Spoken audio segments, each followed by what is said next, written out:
ప్రధాని మోడీ తన మన్ కీ బాత్ 130వ ఎపిసోడ్ సందర్భంగా అనంతపురం ప్రజల కృషిని ప్రస్తావించారు. ఆంధ్రప్రదేశ్లోని అనంతపురం జిల్లా తీవ్రమైన కరువు పరిస్థితులతో సతమతమవుతున్న ప్రాంతమని, ఇక్కడి నేల ఎర్రగా ఇసుకతో ఉండటం వల్ల ప్రజలు నీటి కొరతను ఎదుర్కొంటున్నారని వివరించారు. కరువుతో అల్లాడుతున్న ప్రాంతంలో ప్రజల భాగస్వామ్యంతో జలాశయాలను శుద్ధి చేశారని చెప్పారు.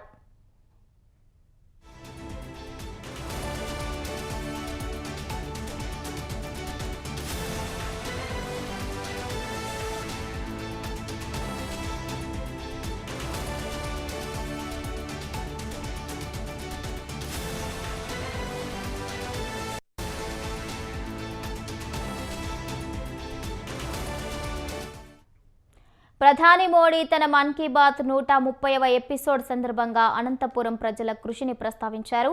ఆంధ్రప్రదేశ్లోని అనంతపురం జిల్లా తీవ్రమైన కరువు పరిస్థితులతో సతమతమవుతున్న ప్రాంతమని, ఇక్కడి నేల ఎర్రగా ఇసుకతో ఉండటం వల్ల ప్రజలు నీటి కొరతను ఎదుర్కొంటున్నారని వివరించారు.